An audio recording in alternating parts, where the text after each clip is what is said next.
Rasulullah sallallahu alaihi wasallam di dalam kehidupan beliau, dan siapa yang tidak mengenal beliau, seorang Rasul yang diutus oleh Allah Subhanahu wa ta'ala, seorang yang paling mulia di muka bumi ini. Namun beliau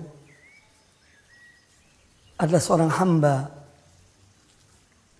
yang senantiasa berdoa kepada Allah Azza wa Jalla.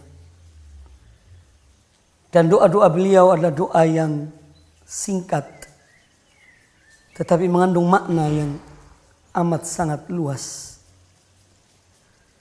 Salah satu doa yang sering dibaca oleh Rasulullah sallallahu alaihi wasallam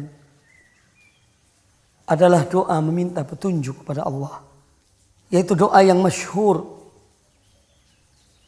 yang kita kenal dan mungkin kita selalu membacanya, yaitu doa beliau alaihi salatu wassalam, Allahumma inni as'aluka al-huda wat-tuqa wal-afaf wal-ghina. Ya Allah, aku mohon kepada Engkau petunjuk. Aku mohon kepada Engkau ketakwaan. Aku mohon kepada Engkau agar aku mampu untuk menjaga kehormatan diriku. Dan aku mohon kepada Engkau ya Allah akan kecukupan. 4 hal yang dimohon dan diminta oleh Nabi sallallahu alaihi wasallam kepada Allah Subhanahu wa taala. Dan yang pertama kali beliau mohon adalah petunjuk. Karena petunjuk merupakan nikmat terbesar yang Allah berikan kepada seorang hamba di muka bumi ini. Bahkan Allah Subhanahu wa taala mengingatkan beliau sallallahu alaihi wasallam ketika beliau belum diangkat menjadi seorang rasul, yang mana beliau berada dalam keadaan kebingungan, sehingga Allah Subhanahu wa taala menurunkan sebuah surat yang menjelaskan tentang keadaan beliau ketika itu, yaitu firman Allah Subhanahu wa taala dalam surat Ad-Duha, alam yajidka yatiman fa'awa wa wajadaka dhallan fahada wa wajadaka ailan fa'aghna. Alam yajidka yatiman fa'awa, bukankah dia menjumpai engkau wahai Muhammad dalam keadaan yatim, seorang anak yang ditinggal mati oleh ayah dan ibunya, kemudian engkau dinaungi oleh Allah, diberi tempat oleh Allah. Wa wajadaka dhallan fahada, kemudian dia menjumpai engkau dalam keadaan bingung, maka dia pun memberi petunjuk kepada engkau. Maka dari itu Nabi sallallahu alaihi wasallam tidak melupakan nikmat Allah yang terbesar ini. Maka beliau selalu minta ketetapan hati, karena beliau tahu bahwa tiada jalan keselamatan kecuali jalan yang ditunjukkan oleh Allah Subhanahu wa taala kepada beliau dan kepada manusia seluruhnya, orang-orang yang mengikuti para rasul dan para nabi, dan yang terakhir adalah orang-orang yang mengikuti beliau. Dan Allah Subhanahu wa taala telah menggariskan hal ini dalam surat Al-An'am ayat yang ke-153. Wa anna hadza sirati mustaqiman fattabi'uhu wa la tattabi'us subul fatafarraqu bikum an sabilihi. Dan bahwasanya ini adalah jalanku yang lurus, maka ikutilah dia, dan janganlah kamu mengikuti jalan-jalan yang banyak. Niscaya jalan yang banyak itu akan mencerai-beraikan kalian dari jalan yang benar, akan menceraikan kalian dari jalan Allah. Maka ini adalah merupakan pedoman dari Al-Quranul Karim kepada setiap manusia yang telah beriman kepada Allah dan Rasulnya sallallahu alaihi wasallam, agar jangan sampai mereka mengikuti jalan-jalan yang banyak, yang di setiap sudut terdapat syaitan yang memanggil mereka untuk mengikuti jalan yang sesat itu. Tetapi hendaknya mereka mengikuti jalan Allah yaitu jalannya wahyu yang Allah turunkan kepada Rasulullah sallallahu alaihi wasallam dan yang diajarkan oleh beliau alaihi salatu wassalam dalam sunnahnya dan yang diikuti oleh para sahabat radhiyallahu anhum. Itulah jalan yang hak. Itulah jalan yang benar. Dan Nabi kita Muhammad sallallahu alaihi wasallam telah bersabda dalam sebuah hadis di antara yang diriwayatkan oleh Imam Ibnu Majah dalam sunannya, taraktukum ala mahajjatin bayda lailuha kanahariha la yazighu anha illa halik. Aku tinggalkan kamu sekalian di atas jalan yang putih, yang mana malamnya sama dengan siangnya. Tiada orang yang menyimpang darinya kecuali orang yang binasa. Maka salah satu nikmat yang terbesar yang Allah berikan pada seorang hamba, yaitu mereka yang mau mempelajari jalan Allah yang benar dan mau mengikuti petunjuk Rasulullah sallallahu alaihi wasallam yang membawa mereka kepada keridhaan Allah Ta'ala, yang membawa mereka kepada kecintaan Allah dan kepada ganjaran yang akan diberikan oleh Allah Ta'ala kepada hamba-hambanya.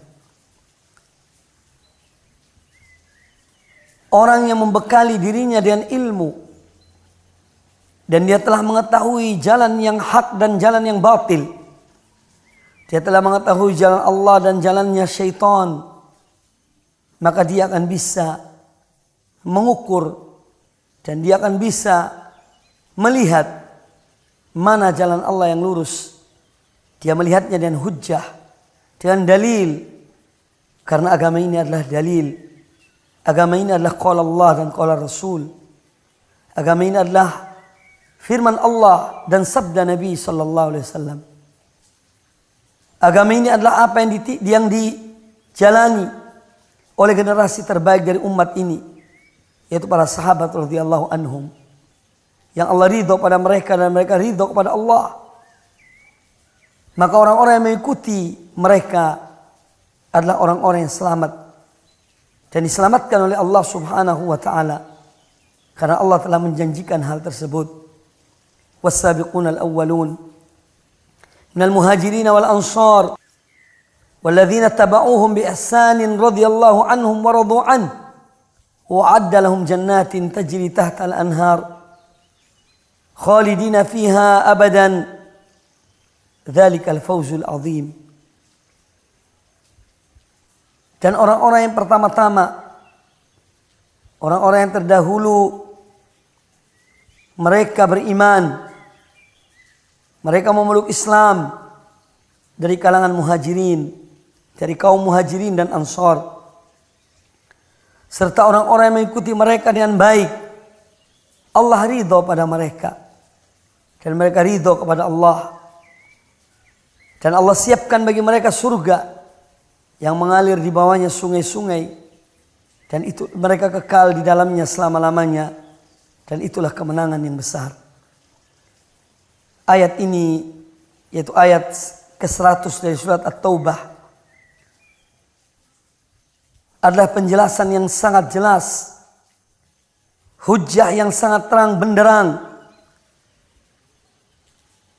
untuk kita mengikuti tuntunan Allah dan Rasulnya yang telah dijalani oleh para sahabat radhiyallahu anhum dan diikuti oleh para ulama muslimin dari kalangan tabi'in, tabi'ut tabi'in dan seterusnya. Dan ayat ini menjadikan orang-orang yang menyimpang dari jalan mereka membungkam, karena mereka tidak mempunyai jalan untuk menentang ayat ini atau untuk membantah ayat ini, bahwa para sahabat telah mendapat ridho dari Allah. Demikian pula orang-orang yang mengikuti mereka telah mendapat ridho dari Allah Subhanahu wa taala. Maka barang siapa yang ingin mendapatkan keridhaan Allah, ikutilah generasi yang mereka sudah mendapatkan keridhaan Allah Subhanahu wa taala, yaitu para sahabat, tabi'in dan orang-orang yang mengikuti mereka. Kaum muslimin dan kaum muslimat rahimakumullah, Jangan kita tergiur dengan banyaknya propaganda yang semua propaganda itu memberikan kesan bahwa mereka ingin kembali kepada Quran dan Sunnah atau mengajak manusia kepada Quran dan Sunnah. Namun kebanyakan dari propaganda itu hanyalah ucapan di atas lisan. Tetapi tatkala mereka diberikan dalil dari Quran atau dari hadis Nabi sallallahu alaihi wasallam, maka mereka pun kemudian menolak dengan cara yang halus. Terkadang mereka mengatakan bahwa hadis ini diriwayatkan oleh hanya seorang sahabat, sehingga hadis yang ahad tidak bisa diterima, terutama dalam masalah-masalah yang berkaitan dengan akidah. Atau terkadang mereka mengatakan bahwasanya hadis tersebut bertentangan dengan akal manusia atau bertentangan dengan realita, sehingga kemudian seakan-akan mereka mendakwakan bahwa mereka lah yang berakal. Lalu Rasulullah SAW seakan-akan seorang yang tidak berakal. Na'udzubillahi min dzalik. Walaupun ini hanya ucapan yang mereka tidak secara terang mengatakan demikian.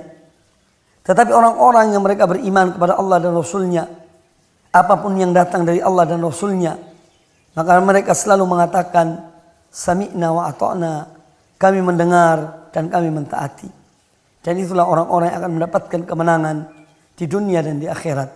Semoga Allah SWT menjadikan kita di antara hamba-hambanya yang istiqamah di atas jalan yang lurus, di antara hamba-hambanya mengikuti apa yang telah dijalani oleh para sahabat dan para tabi'in, yang mereka menempuh jalan Allah dan istiqamah sampai akhir hayat mereka. Aqulu qouli hadza, wassalamu alaikum warahmatullahi wabarakatuh.